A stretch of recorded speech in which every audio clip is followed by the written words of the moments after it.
Today I'm going to interview one of my students who I actually started working with 1 month ago, and we literally doubled his business inside of that time period. He came to me with prior experience and he already was making like 50 to 60K with his business.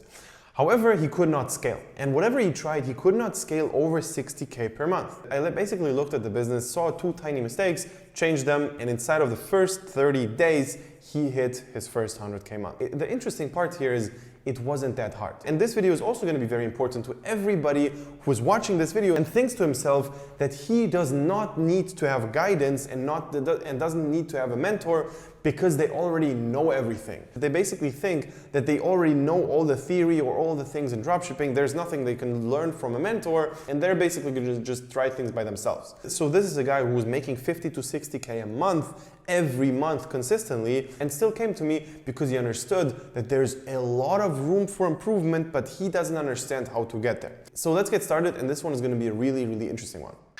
All right. Yes, welcome Yannick to the interview.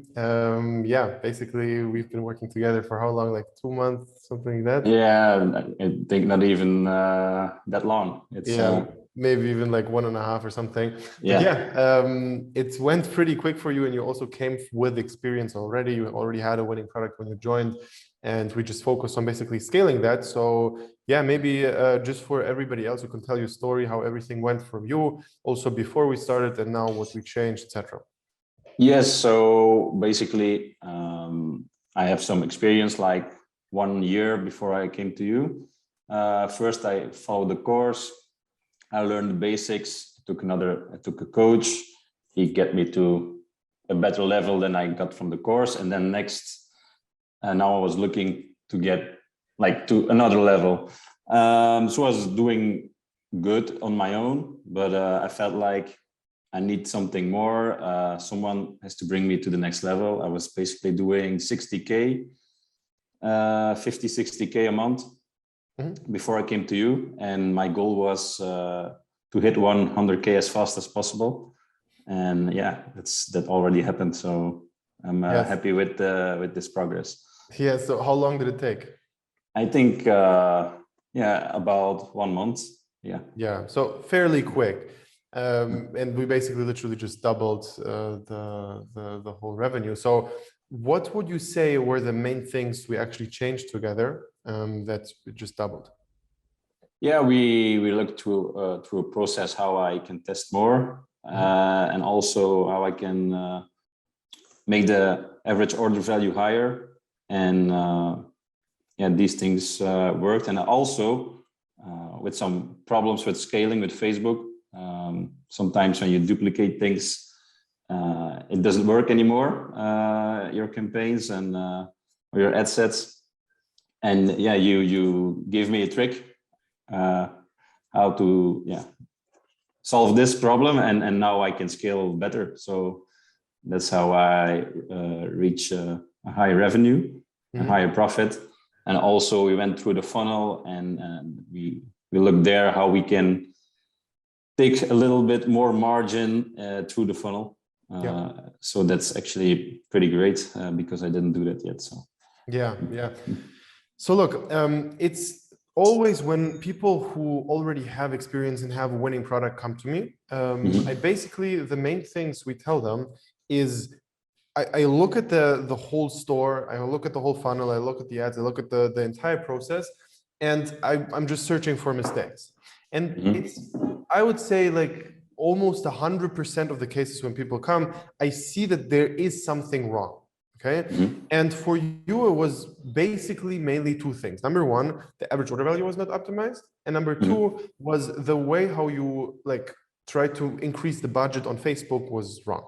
So it's always smaller things which just lead to it's tiny differences. It's not a big thing. You didn't have to test like another crazy amount of products or creatives, or the foundation was there. It was just small tweaks which literally doubled the whole thing. Yeah, that's true. Just it's I can see the proof in my store. So I didn't do much more, but these small things actually made a difference. Yes. And it's always funny when like a lot of people come to me and they basically want to join, and then they think that they already know the basics, and that's why they should pay less, because they just need, let's say they basically want to join, and then they want to get started, and they say, hey, can we maybe only focus on scaling and I pay you less? Or can we only focus on product research and I pay you less and we just have less calls or whatever? And no. First of all, no. And secondly, it's mostly even people who think they know the basics but didn't even do revenue. So they didn't do money. And the crazy thing is, if you already make money and you come to me, whatever you pay me, you're going to make that back very, very, very, very quickly, because you already have an income. And I just, if I your conversion by 1% or your average order value by like 10% or something like that, instantly, like from one day to the next, you're just making more money, and that stays forever. Like the average order value tricks you have now, they're going to stay. It doesn't go away in a month. And yeah, we didn't even have a lot of, like, it was maybe one big call which we had where I told you everything. And yeah, I actually don't book that many calls. Yeah.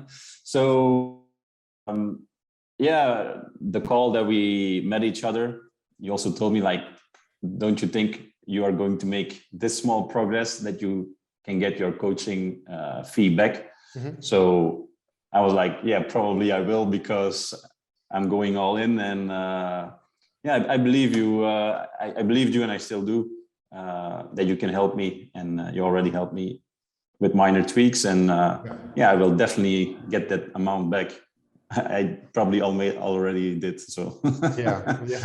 And, I mean, yeah. Maybe let's walk through the numbers. You can maybe screen share and show us how much revenue we made, how much profit, and how everything looked. Yeah, if you can enable screen sharing, then sure. Yes, now.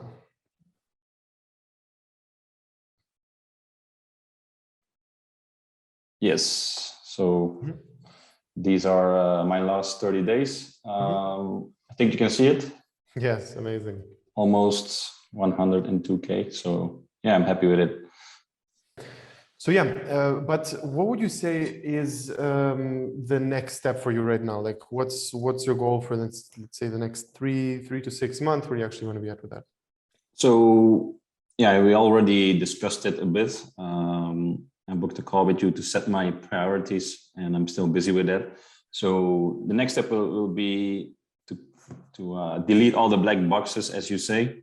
Mm-hmm. Like, I need a proper Facebook structure. I need more stores, backup stores, and build a team. I'm already building a team.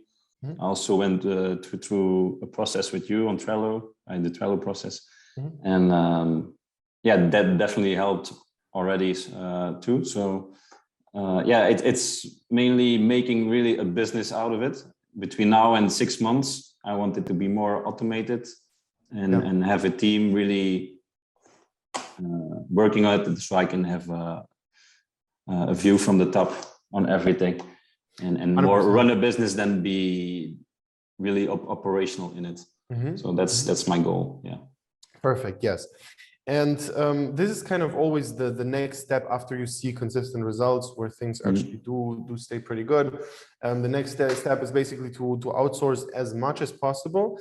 And the black boxes for everybody viewing here, what you mean by that is basically things which, if one thing goes down, the whole store goes down, is a black box. Like if let's say you have one Facebook account and that one Facebook account goes down, you have zero income. If you have one product on one winning product only, and that product dies, you're zero. So you have a lot of black boxes in general in the business, and you need to eliminate all of them. And to an extent, you as a person are also a black box, because if you, God forbid, something happens to you cannot do something, or somebody, let's talk about somebody, something happens to somebody, and like they cannot work for, let's say, 2 weeks. A lot of things can go down if you don't have a person who actually could theoretically manage your ads or could do this and that. So it's very, very important to think of all the aspects you're going to have in the future, and basically make sure that those problems are solved even if you don't have them. And that's a big shift from beginners. So in the beginning, you forget about all the problems which you don't have yet. You only focus on the next step. You don't think about any shit which could come. You just look at the step by step by step. And then when you actually start making money and start seeing results, then you need to think, all right, the money I'm making right now, it's kind of passive. Like I don't really actively have to work for today's sales. The ads are running, that's it. I need to worry about the month I'm going to make in a month. And that's very important to actually do, because if you don't, you're going to don't just not make them. So basically then you actually start thinking about all the problems you could potentially have, all the worst case scenarios, and eliminate those. Yeah. Yeah, basically I have to, because I'm quitting my job. I've been in the police force for 12 years. And yeah, I finally took the step, and there's some money now I can work with. But yeah, I definitely need to have a safe structure that I don't fall without any money. So yeah, it's true, and that's the thing we will work on. So yeah, I'm really curious what when we do a next interview, maybe where I'm there. So I believe it will look a lot different. Yes, yes, Yeah. for sure. Like right now, I would just see for you what I said, told you already in the call. The main priority is just diversify, have a team, and at the same time, make sure that the products you have running right now don't get saturated in terms of you get like a bunch of affiliates, you get like a lot of people who actually do creatives for you, and you start building a proper brand around everything. And by the way, I think you didn't mention that. Which market do you sell to? I'm selling in Holland and Belgium, so Yeah. the Dutch people. So I'm not targeting the French people in Belgium. So Yeah. So yeah, amazing market, by the way. Amazing yeah, market. it's good. I chose this market because it's in my own language. So also for copywriting, it's a little bit easier to think about the psychological triggers for people in ad copy and copywriting. So even now, if my VA writes something, I can still do these minor changes in my own language. So that's why I feel comfortable, and also because it's I don't need Klarna, so I will have less disputes if I don't need it. So good market. For everybody who's doing US stuff, that's like a payment method. It's very commonly used in Netherlands and stuff. But I would say that the Europe testing strategy is very different from the US testing strategy. So to find a winning product, what would you say is your process to find a new winning product right now? At this moment, first I looked in the Facebook ad library, but I also have a custom bot, and I'm actually looking at the United States. I see what's working there. And then I actually, copy the product and the ad. And then I bring it to the Dutch market. So I have some minor tweaks that I do. I bring a structure in it because I don't like all the US sites. It looks like a theme park for me. So I have my own product page structure, but sometimes it's just a good page that I found, and I can just translate it. But also, translate it to some minor tweaks that it's good in my own language, and that's basically it. And then I just test a lot of products to see what works. A lot of products, and that's the key in Europe. Like you need for people who test in the US, it's completely different. How many products would you say did you test on average to actually find the first winners? I maybe I've been lucky, but I got a winner pretty fast. I think I know how to find good products. It's basically you have to look for a very good creative, very catchy creative. I find it pretty fast, but right now I'm doing 3, 4, 5 products a day, and I'm throwing them away also very quickly. Because it's just like testing. Okay, this works. Let's see what can we improve with the offer. Okay, if this doesn't work, the new offer. Like 2 days later, the product is already killed, and we go to another product. So you test 3 to 5 products per day. Yeah, right now. Yeah, and a lot of people come and say, "Hey, I cannot find a winning product. I sell in the Europe market. I tested like 5 products. I don't know what it is." You test that per day. So it's daily, every day.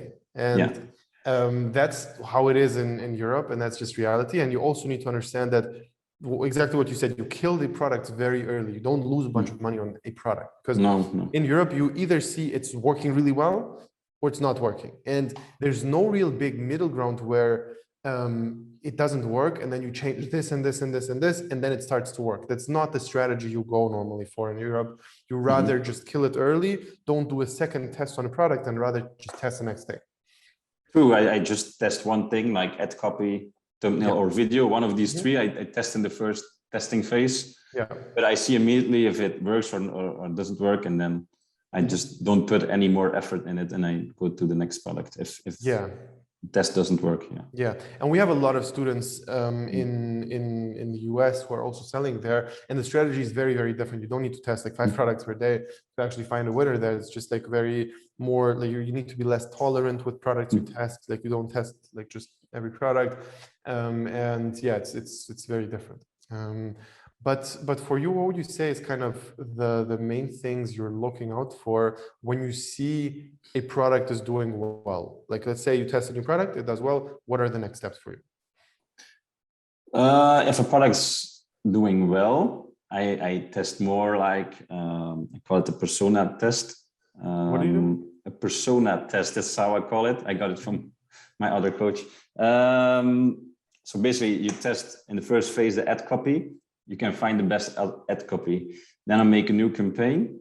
In this new campaign, I will test thumbnail and video in different ad sets. It can also be ad copy and the video testing.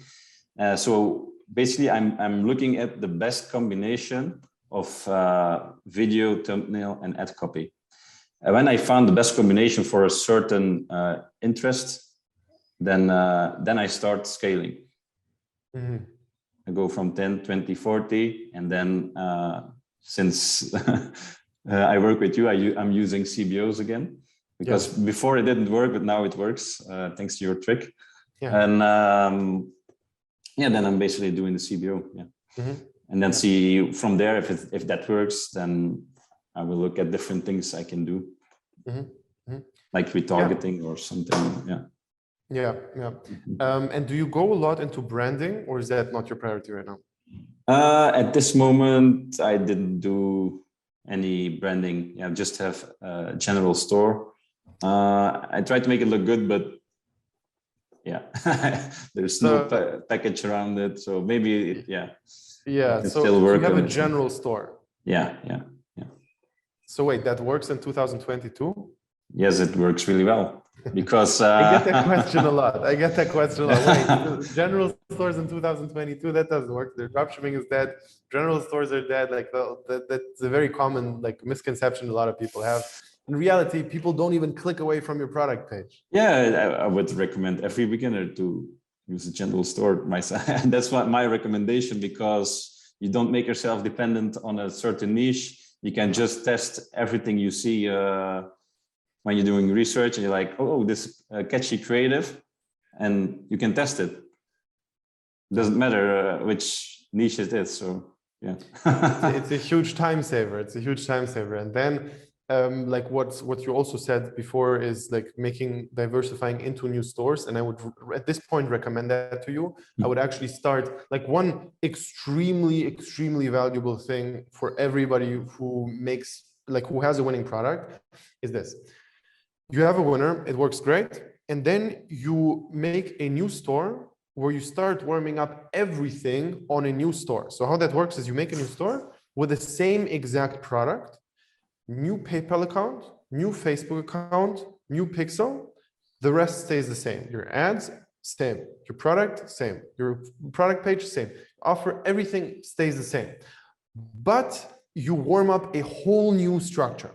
That means that if you warm that up and you just leave it running on a few $100s per day extra, okay? So you have your main income, which makes you a few $1,000s per day, and then you have the side store, which makes you a few $100s.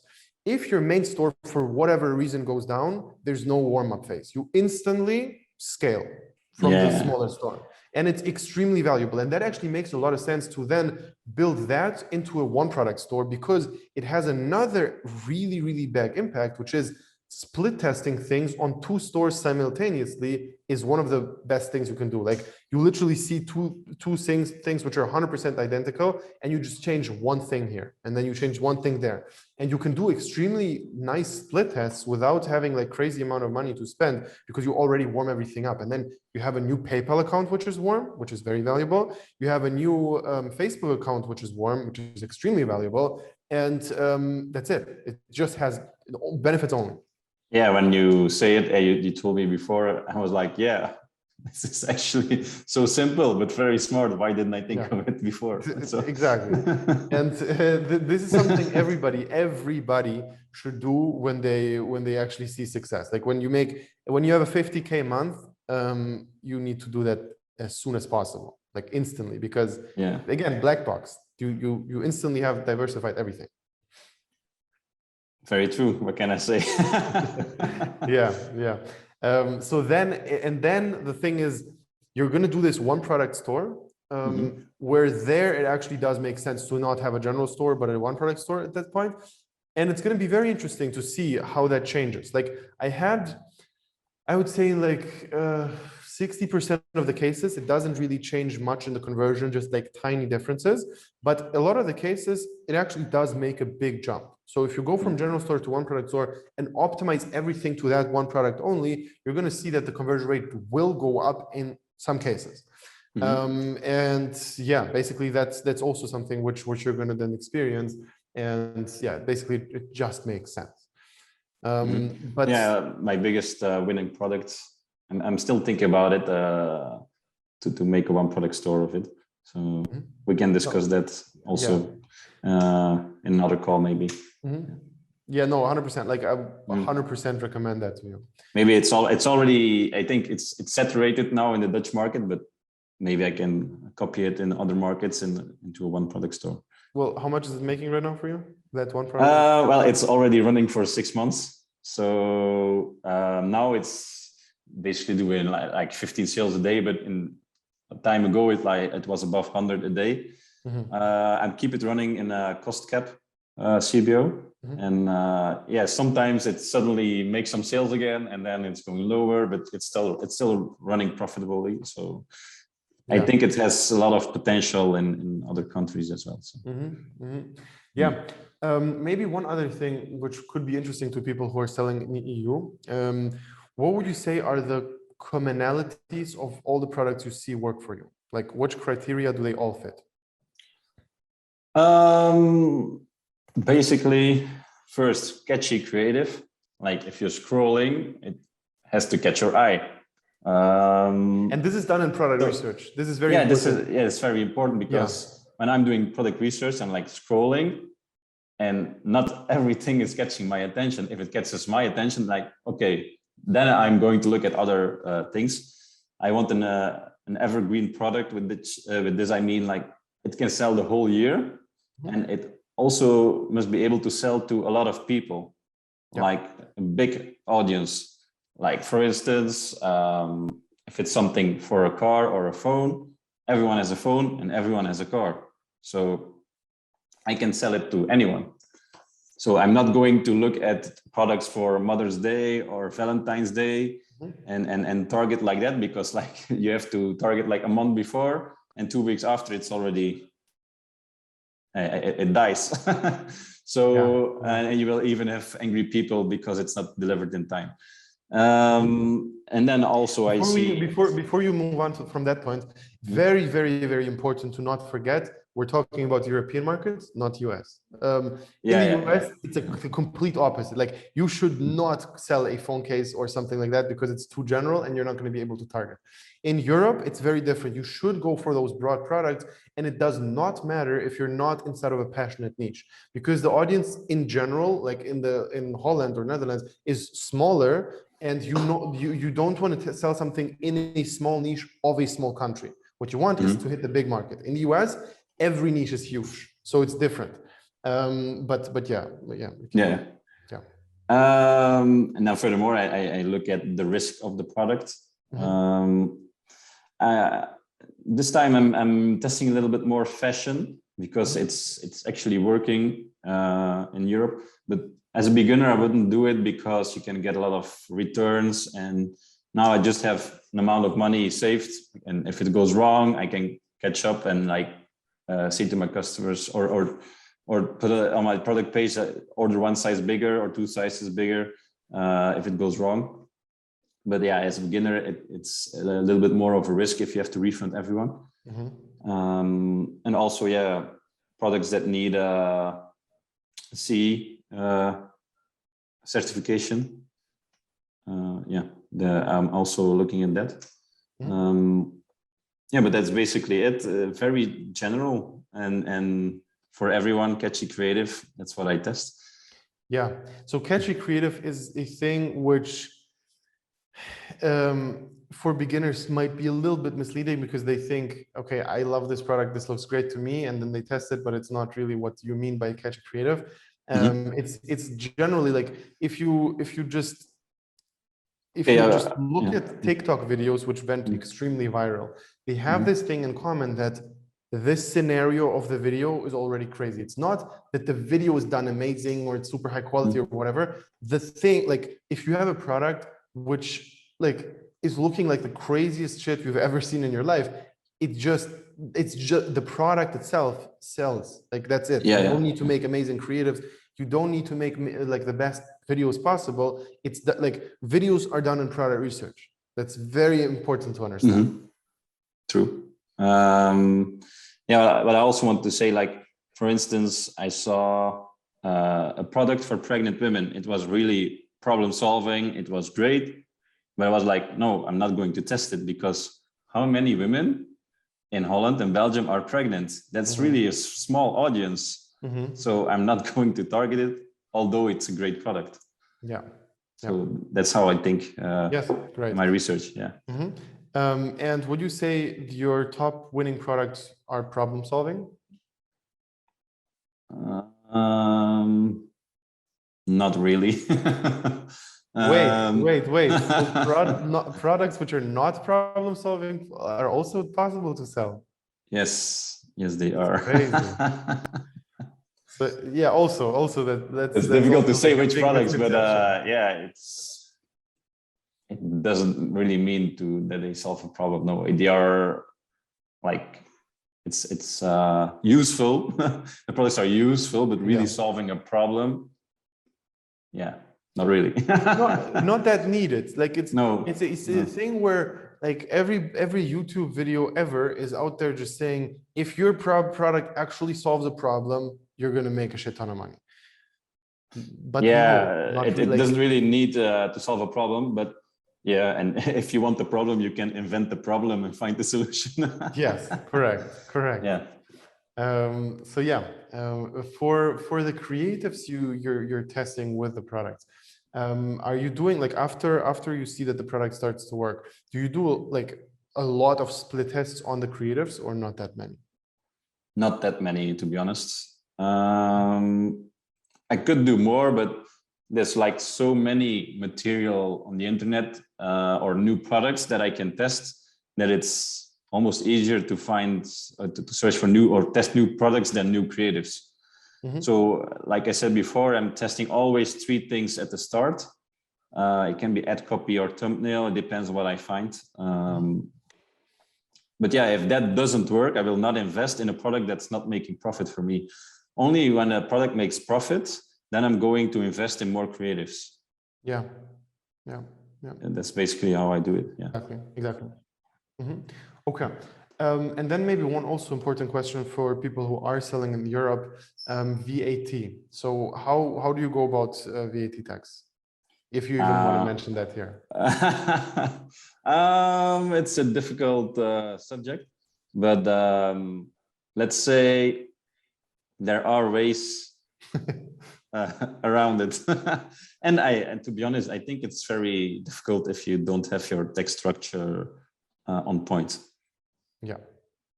That's basically it. Let's not get into details. Okay. So basically with that, if you're starting out, the tax issues are bigger in Europe than in US. Like if you're 100%. Like if you sell to the US, it's much more chill. Obviously, we're not doing any like legal advice here, and we're not even allowed to do that. But I can tell you from experience that you're going to have less problems. You can still have problems, but you're going to have way less problems with tax issues in the US. Yeah, I as a beginner in Europe, the tax rules will make it harder to succeed in the beginning. So you really have to go all in and put all the effort in, so you can find a winning product that's also profitable with tax, with paying VAT. And when that's on point, you can look at solutions. Yeah, let's say it like that. exactly. And by the way, we're talking about selling to Europe, not living. Like if you live in Europe but sell to the US, that's not an issue. The issue comes when you start selling in Europe and also live here. That's what I mean. Yeah, exactly. But in general, you said you're doing dropshipping for the last year. How did that impact your life in general? Like what's the changes? Like a lot. So like I told before, I've been a police officer for 12 years. I even made a promotion like 3-4 years ago. So everyone is calling me crazy that I'm quitting now. I was like, I want something different. I want to own my own time. It's not that I want to work, don't want to work hard. I do, but I just want to build something of myself, my own company, and make my own agenda, and don't want to work at nights, at holidays or Sundays. So basically now I can quit and I can make my own agenda. But I have to say it has been a hard road, a hard way. And at the beginning I was really fast to 1K a day. But I got into some blogs, Facebook blogs, like from one blog to the other, and it was so exhausting. So on a certain moment, I put so much effort in it, and I was like, okay, we're finally going again. And blocked again. I was in tears. I know a lot of people would quit at that point. Yeah, maybe even sooner. But I was like, no, I really like it. I want to do this. There's no way back. I'm too invested in it. Yeah, and I really believe in it. Because I had my ka-chings already. I heard it a lot of times, and so keep the sound on, people. The ka-ching sound, keep it on. It's motivating and also addictive. And it certainly has made a lot of impact, because I also have a lot of new people that I know, another network. Like before, I was talking to people about books or investing in things, and they look at me like, are you crazy? What are you talking about? Let's talk about video games and football and other stuff. But now I'm attracting people that have the same mindset and do the same things. So it's really great. It's like, why didn't I do this before? I can finally be myself and develop myself like I always should have done. Amazing. Two things. Number one is, you said that it was like a lot of people quit at a point where things start to work and then you get blocked and then they quit. That happens a lot, but when it's even way worse is when you test things, it doesn't work, and then you get blocked. And you don't have this taste of the ka-ching sound. Like you don't have the taste of actually you never hit really good numbers and then everything was taken away from you. There you kind of already like have this feeling of, all right, there is another option out there, which is not my current job. And theoretically it's possible. I understand that there's a lot of problems, but this is possible. And it makes it easier to actually keep going. Obviously, a lot of people fail there, even after they kind of saw the success. But the worst part is when you have those external issues, which normally come a little bit later, you have them super in the beginning. And on top of that, you don't know what you're doing. You test a few products, they don't work. And then you're like, all right, if I get unblocked right now, and I put all this effort to get unblocked, I don't know if I'm going to have a winner. I don't, so it's an even worse situation. True. And the important part to understand here is there is always external factors which are determining how things will play out. Like finding the winning product early on is a very, very big advantage, like super, super huge advantage, especially if you like see, okay, it worked, just have this proven concept in your head that it works for you, you can keep going. That's extremely important. That's kind of the very first step to success, is just at least have one day where things went really, really, really well. You made like $1,000 or something like that. Yeah. So that's that. And the other thing is, after you see those things, it's very hard to come back. Like after you actually see that, how can you go to a regular job after that?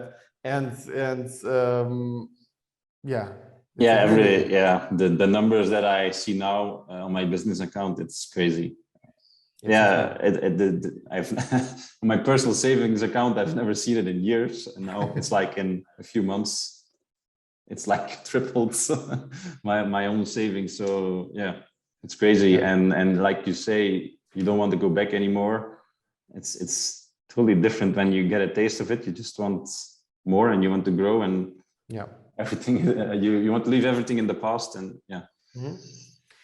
exactly. And then also what you said is basically that a lot of people they don't really think in this direction, where you build a business and you do productive shit, and like basically you grow. When it starts to work, when they see kind of that you're actually doing great, it shifts also. Like even the people who in the beginning like didn't really take it serious, they all want to start also. Like everybody asks you, hey, can you also teach me this? Can I also do this? This is amazing. Yeah, I actually had a friend. He actually influenced me in the negative way, because he started dropshipping some years ago, did it for 3 months, and it didn't work out. And I was also interested in the business model, but he was so negative about it. I was like, okay. And then, obviously I did start, but I started like 1 year or 2 years later. And then when he heard of it, it was like, man, why are you doing it? It's already dead. Dropshipping is dead. It's too saturated. You should not do it. Okay.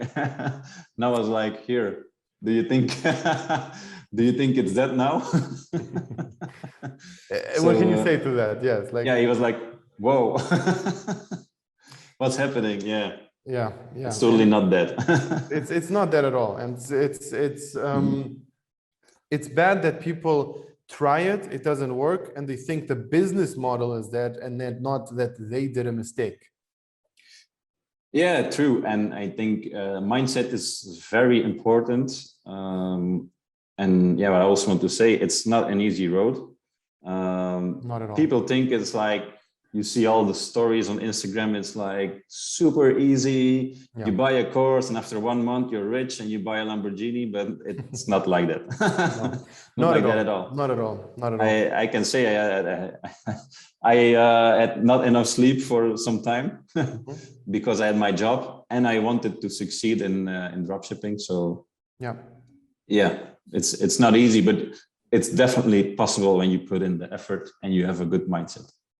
It's dropshipping is a business model which can be extremely frustrating, very frustrating. Like you're going to have moments where you just sit there in front of your laptop and you have no clue what you need to do. Like it can be so bad. You have huge issues which you don't know the solution to, and you don't know if you solve it, what's going to happen next, if your product at this point is going to be saturated, if you even can make it work. It's a huge pain in the ass. Dropshipping in general is not easy, and that's like it's so important to like emphasize, and I constantly talk about this. It's hard. It's not easy to make dropshipping work, especially in the long term. And there's always 2 stages, like making it work for the first time and making like a living out of it and consistently making good sales. However, if you actually go through those frustrations and solve all those problems, you're going to make a shit ton of money. You're going to make a shit ton of money, and it's not going to be even comparable to what you would make in a regular job. It's just a completely, like, it's out of this world. It's nothing realistic, nothing which I could have ever imagined when I got started. It was the first time I saw success, it was unreal. Like the first time I had a good month, which was like 70K on the first really good month, that was nothing I expected. The year before, I made way less. And then in a month, I just spent more money on Facebook and I made more. I spend like $1,000 more, I make $2,000 more. It's so simple. It was super simple. And it's also like my goal was maybe to make like 2, 3, 4K a month max, just to make a good living out of it and travel and do whatever the fuck I want, basically. But it's that not dropshipping. You don't make 3K a month. You either make nothing or you make a good living out of it, because 3, 4K is like a bad month now. Yeah, very bad month. Very bad. Yes, it's just like if you have those 3K, just spend more money and make more, and that's it. And obviously, you need to do it right, and that's what you were also talking about. Like you did a few mistakes, and then you couldn't. If you spent more, the problem you had was you spent more on Facebook, and the profit crashes. You spend more, the profit crashes. Nothing works. And there are solutions which obviously I gave to you, and basically which made this solve itself. But when you have the like all those quick fixes done, it's just you spend more money and make more. That's it. And again, this all only happens if you go, like, that's the reward. And this is the reason why you actually make this much money, is because it's so frustrating. It's because all the frustration you've went through before, that's what you get paid for. And in a normal job, it's not like that. You don't have this frustration. It's very stable. You don't have a month where you work for the entire month and you made a loss. That doesn't happen in real life. That's not a job. But I believe you can, in dropshipping, you can build, and all the efforts will eventually turn into a very good profit if you keep on getting better, find solutions, have a great mindset, and go all in. Yeah. Eventually, it just must work at a certain point. But it's also not for everybody. Like most people who get started with this entire business model, they don't understand what they're getting into. I had like true. Right now, it's a pretty crazy story right now. Like my dad basically just has like an apartment, and he took a couple of refugees from Ukraine to live with him. And one woman, she's like 40, 45 years old. She saw that for me, the whole dropshipping thing worked out crazy, and like she sees how I'm living, and she's like she was kind of amazed. And she was like, hey, I really want to do this as well. And I was like, all right, and didn't take it serious at all, because everybody asks me, and I just like I don't even consider it as real. Nobody will ask me one time I take serious at all. So basically, she asked me constantly again and again and again and again. And at some point, I told her, listen, you need to understand what you're getting into. You see what's going on with me right now, but you don't see what I did in the beginning. And let me ask you a question. Do you speak English? No. Okay. So do you speak German? No. All right. So what do you speak? Russian. Okay. So you only speak Russian? Yes. The Russian market is terrible. For right now, there's, first of all, no payment providers. You're not going to be able to do this in Russian. All right, but I know a person who knows English. Like, okay, let's make a Zoom call. Let's see. She cannot get in Zoom, and I'm like, listen, you as a person, you're amazing. I love you, but if you cannot get into Zoom right now, you're not going to be able to make a store. Like technically, she's not that versed. Doesn't speak the language. It's not, this business model is not for her, and she doesn't have a lot of money. Like, also, I told her, you need to have money which you're able to lose if you want to get into this. There is a chance that you're going to test some things and they don't work, and only later these things will work, and you go into minus first. And after explaining all of this, she understood, okay, this is actually not for me. And if I wasn't there to explain that, she would have thought that this is something which she can just make work, and she would have wasted a lot of time and effort. And this is not just because she doesn't speak English. This is a lot of people. Like a lot of people, it's not for them. If you cannot join Zoom, if you're not able to share your screen with like instead of like 3 seconds, you're not going to be able to build a store, most likely. You need to understand what you're getting into. Some people, don't know where the button is to put their computer on. Yes, and it's not bad. Like I don't judge them. It's fine that they're just No, like I another understand generation. I understand why they want it, but it's not easy. It's sometimes it's just also technical stuff, and I think also in the beginning you definitely need some money to start advertising. And also my perception of money, of course, changed, because once you have some profit, you can test with higher budgets. Mm-hmm. And in the beginning, I was testing like one product or two products with €5 per ad set. Mm-hmm. And it was like, oh my God, 25 or 50 euro a day. What if it doesn't work? And like a few days after, oh my God, I'm already spending €200. Now I'm testing 5 products a day with like 50 or more euro, 50 to €100 a product. If it doesn't work, okay, I kill it. Too bad. But it's just after you understand how much a winning product is worth. Like I had recently a video about this. The averages matter. If you need to test 20 products on average to find a winning product, and per product you spend $100, that's $2,000 you spent to find a winning product. A winning product is worth a crazy amount of money. It's not 2,000, it's way more. So your ROAS, if you on average make 20K on per winning product in profit, just as an example, you have a 10 ROAS on testing 10 products. That's like instantly. And if you understand that it becomes nothing.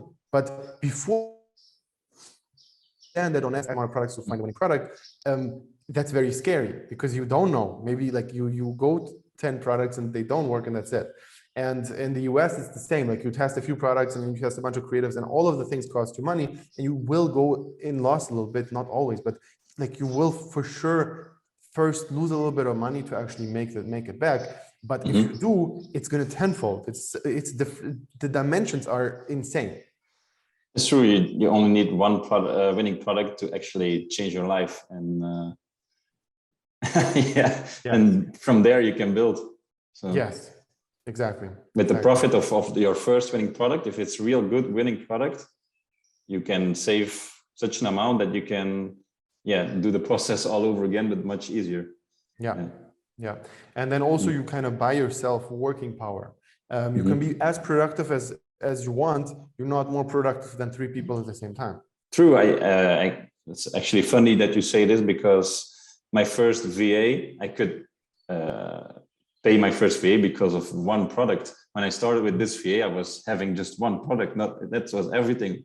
I had, of course, more products on my store, but only one product I was advertising. So, and scaling it. So, exactly. And a person who's doing, like, if you set everything up and you teach the person to do the things which make you money, you just have an extra 8 hours per day. Literally, like 8 hours. You instantly work 16 hours inside of 8 hours.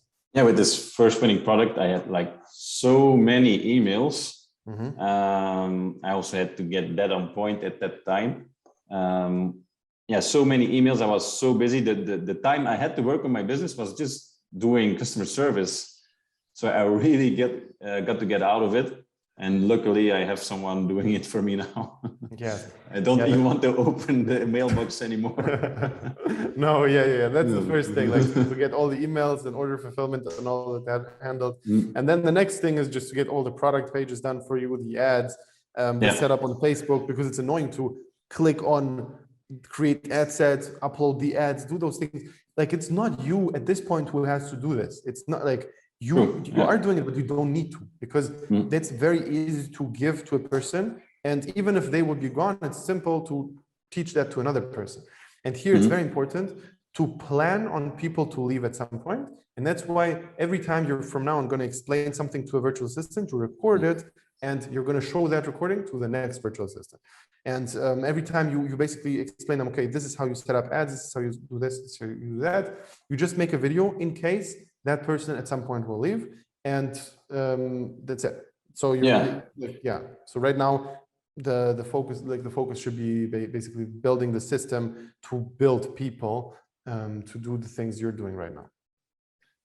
Yeah, that's a good one.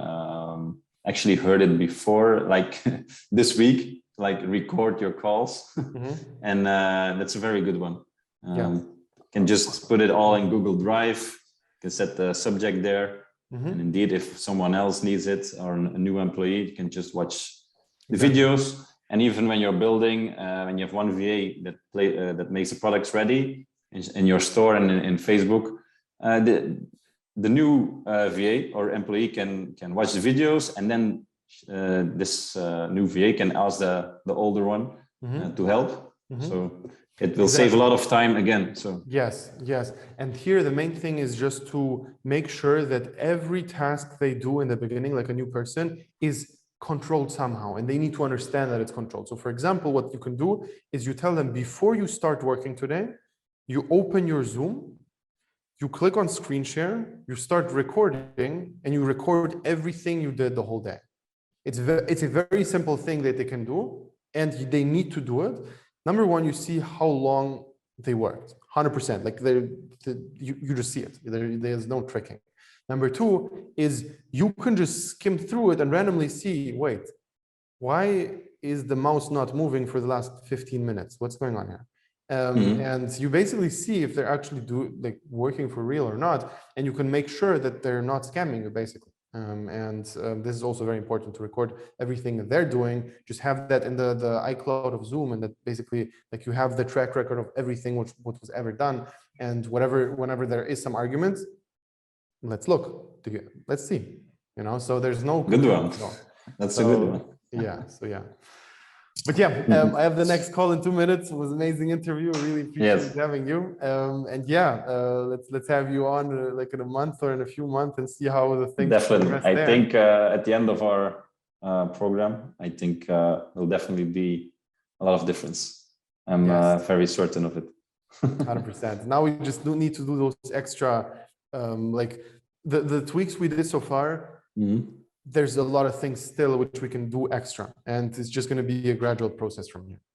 Yeah, definitely. I'm also interested in the US market. Maybe I will look at that, but right now I'm focusing on the current market. So we'll see from there. Once that is on point, then we'll look further. For sure. But if I would be a person who makes 100K in Europe market, I would rather stay in Europe than transfer to US, but because it's not that necessary to learn a lot of new things, because it's not true. But it's just that the big winning products. If I make one product store, I'm really curious if it would work. Okay, if you want to go for the curiosity, sure, but I would say that most money making activity right now is to stay into definitely. And at some point, maybe if you have a lot of time. All right, man. All right. Really appreciate you being here. And for everybody else, if you want to join the program, click the link below, sign up for a free consultation session. We're going to find out if everything is a good fit. If yes, we're going to get started. And maybe one last question to you.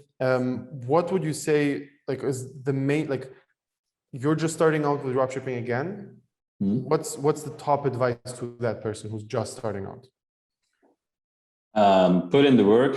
Don't believe it falls out of the sky. Put in the work, be consistent, show up every day to do the work, and try to get better every day. Learn something every day, try to get better, and just do it. Yeah. Amazing. All right. Thanks a lot. Thanks for having me. Bye-bye.